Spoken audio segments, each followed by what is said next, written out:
Hello guys and welcome to the beginning of a brand new save here on the channel as we begin our road to glory with EFL Championship A club warm Stoke welcome to all. City. Without Yes, further most of my delay, we are viewers pleased to who are introduce around our my new age at manager. 25 will remember the years of Tony Pulis ball in the Barclays Premier League.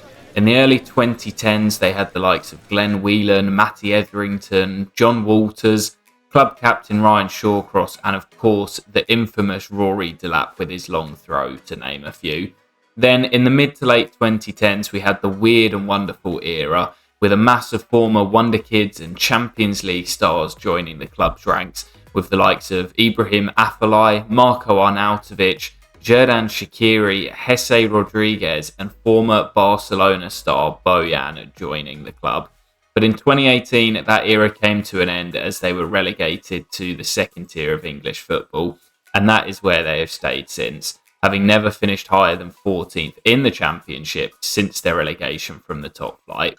I am tasking this team with getting back to the Premier League and beyond as we look to transform one of my favourite clubs from the Premier League era into an English powerhouse. So yes, guys, you will have just seen a quick rundown of the squad. Welcome to our brand new career mode. I just want to quickly show you how I've lined up the team for now. I'm going with the youth of Low up front. We have got some good young players. Moran's here on loan from Brighton. Bay is a great young player on the wing with Million Manhoff on the other side. Manhoff? I'm not sure how you pronounce it. Million, the diamond. That's going to be his nickname for this save. You know I love my nicknames in my career modes. Berger, another fantastic name in midfield next to the experience of Lewis Baker.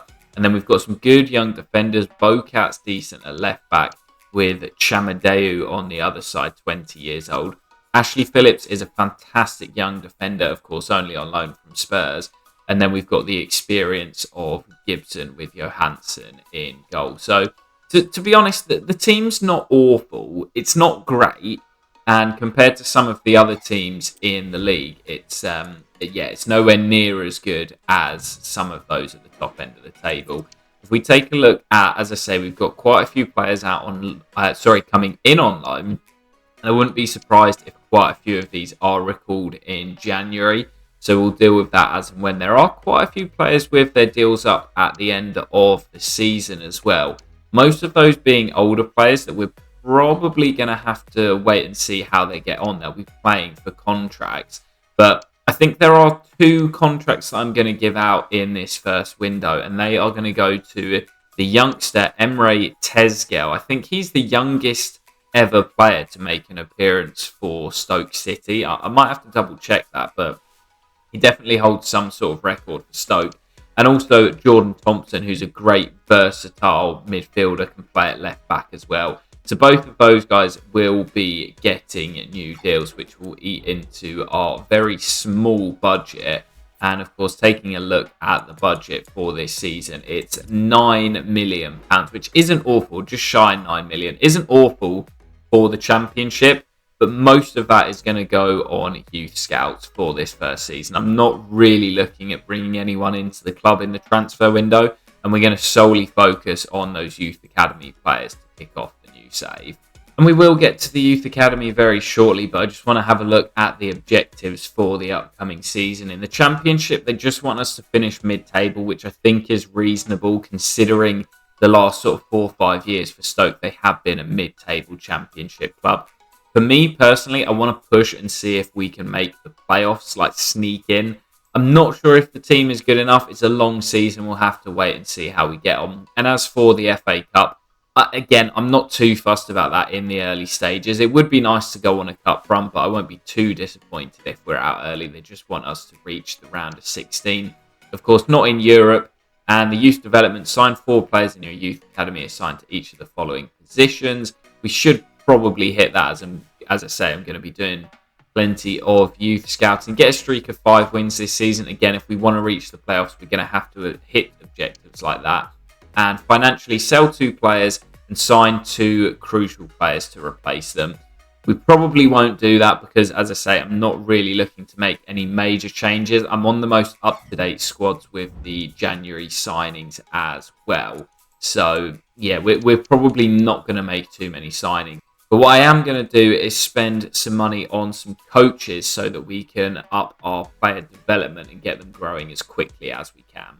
So yeah, guys, I filled out my my coaches. Unfortunately, I didn't have any experts in the counter-attacking, what's it called, tactical preset that I wanted to use. So I've only really got novices. But in terms of the star ratings, we've done okay. We've got a little bit of impact on our players in the starting 11. So after giving out those new contracts, we've taken a bit of a hit on the budget. We've got just shy of 6.75 million left. Now, what I want to do is take a look at the academy. Now, this is always everyone's favourite part of a save. It actually looks as if we've got a decent youngster in the academy here, but I always like to start fresh with the youth scouting. I know that obviously you get given some players, but we like to send our scouts out, find our own players. So although that Canadian guy did look pretty decent, they are all going to get released,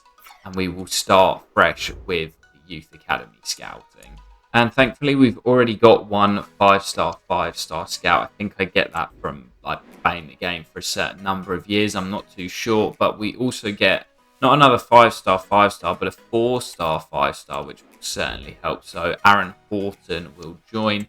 And I'm hoping to get, oh, there we go, Federico Parisis. Looks as if his cousin from San Marino also went into youth scouting, but isn't anywhere near as good as Federico. So we will give him the deal at the club. And now we need to find where we're going to send our scouts. It's been a long time since we've done youth scouting. It was probably, season 3, season 4 of our Southampton and Bayern Munich save.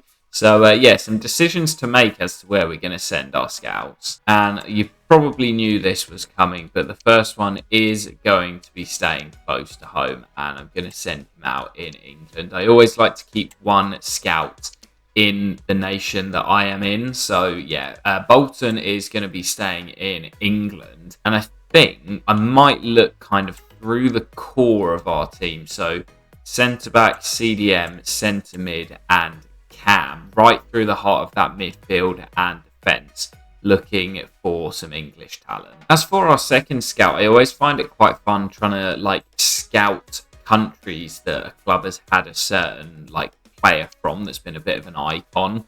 And for me, one man that really sticks out staying in Europe is the Bosnian Asmir Begovic. I know recently he was still playing. I'm not sure if he has now retired, but for me, I just think having a youth academy goalkeeper, we've not really had one in the save that we use. We had some really good ones at Southampton, but we never ended up using them. The likes of Shane Malcolm, Patrick Marshall, they were in the academy for years and never really developed enough. So I think I'm going to go in the hunt for a Bosnian goalkeeper. Of course, Asmir Begovic is a bit of an iconic name when you think of the Premier League era, and one of very few goalkeepers to have scored a goal in the Premier League as well, coming from his own penalty area against Southampton.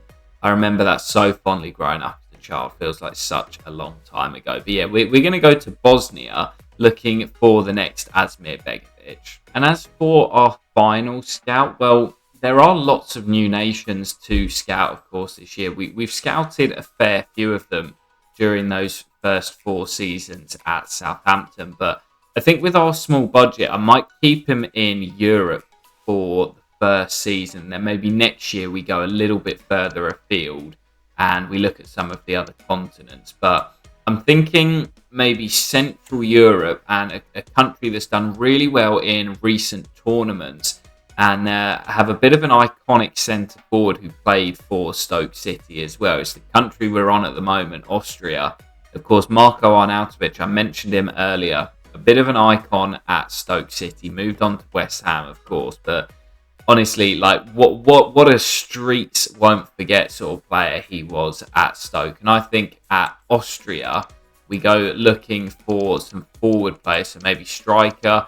Arnautovic did play from the left as well, but maybe we go right-hand side as well and just look for players all across that front three. So that is our 3 youth scouts all set up, 1 in England, 1 in Bosnia and 1 in Austria. I'm really looking forward to our youth scouting, and we may get our first academy update in today's episode, because honestly, I don't think there's going to be a huge amount of movement in the transfer market. I may potentially look to loan out a few of the youngsters that are here. So Jaden Dixon, who's got some decent potential, I believe, and Sol Sidibe, probably not good enough to feature in the first team. So I'm going to look to try and get them out in this first season to get them some first team football. But let's take a quick look at our budget, down to £3 million. It's unlikely that we are going to bring anybody in. Well, guys, we talked about it in the intro, some of the players that have played for Stoke City, and you know that throughout the course of this save, I want to kind of stick with that theme. 2 names on the shortlist. We've got Alan Halilovic. Now, those that have been playing FIFA for long enough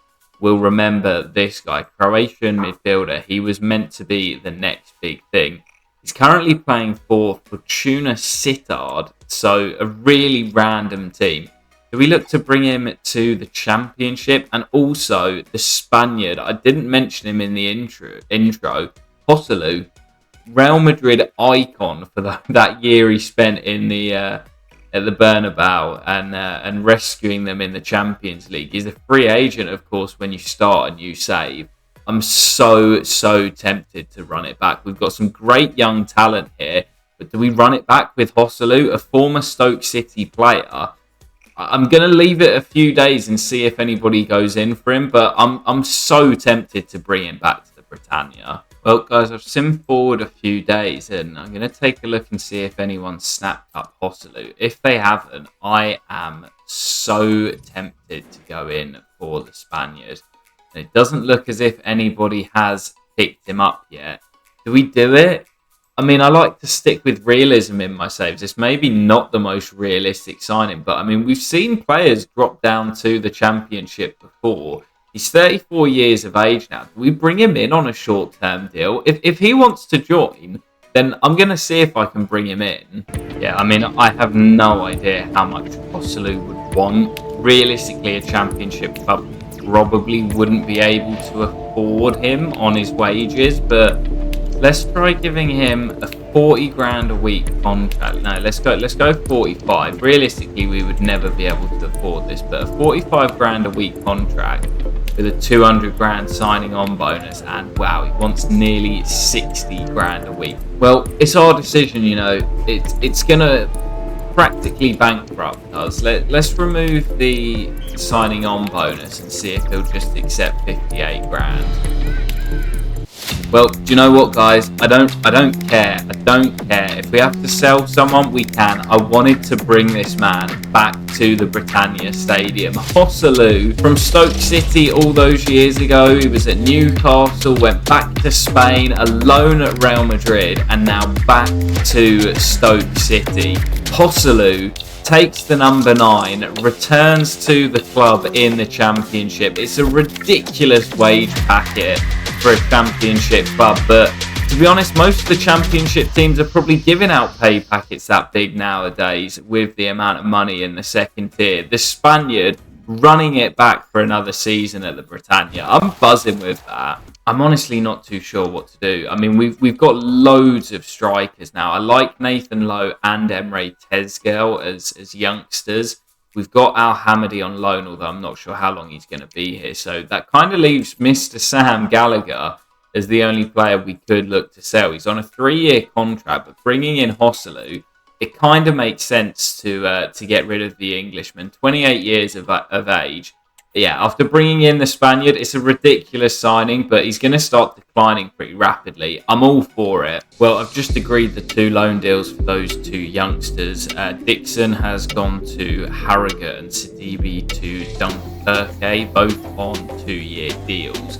So we'll keep an eye on them and see how they develop over the next couple of seasons. But yeah, we're about a month away until the Championship season begins. We'll be at home to Coventry City. And wow, as we head into August as well, a big bid for Berger from a Premier League side. Now, again, realism tells me that I should probably sell, but for the first season, I want to keep my players here.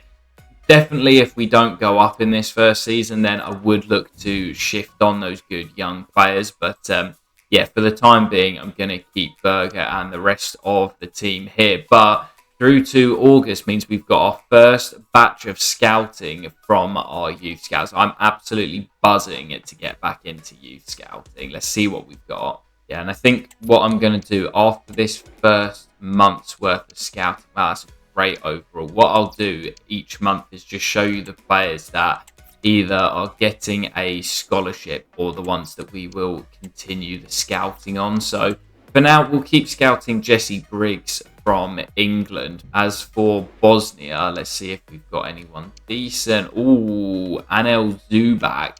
I like the look of him. And I'm very tempted. Oh, we've got a couple of good... Oh, Ennis. Oh, well, I was going to say I'm very tempted to give one of them a deal. I think it's Ennis. I think we just chuck him straight in. It's only been 1 month's worth of scouting, but 17 years of age, 6'2", so pretty big for a goalkeeper. And yeah, we'll keep the scouting on these three guys. But before we get there, a quick look from Austria. I think Tim Haas, even with the great starting overall, will be rejected. Same as Jonas Lackner. Fischer, we will keep for now. And Clements Wallner, Clements, what a name. Looks as if he could be pretty decent. I'm tempted to just chuck him in, you know. Clements Wallner. Let's do it. We can always reject him at a later stage. We'll turn away Struble as we don't actually have enough money to accept anyone else. I really need to get Sam Gallagher out of here. But yeah, let's take a look at the youth academy and have a look at where is he? No, that's not what I want to do. Oh man, I really need to learn these menus. No, where am I going? Where am I going, guys? So here we go. I finally found it. And honestly, Enis Ametovic, I am so tempted just to chuck this guy in the first team. We've already got, what's his name? Johansson? I think it's Johansson as our starting goalkeeper. I'm so tempted to just put Ennis in and give him the call up straight away. I think for the time being, we will keep him in the youth academy. I'll get him on a development plan, but he and Clemens both look pretty solid. Decent pace on this lad at 15.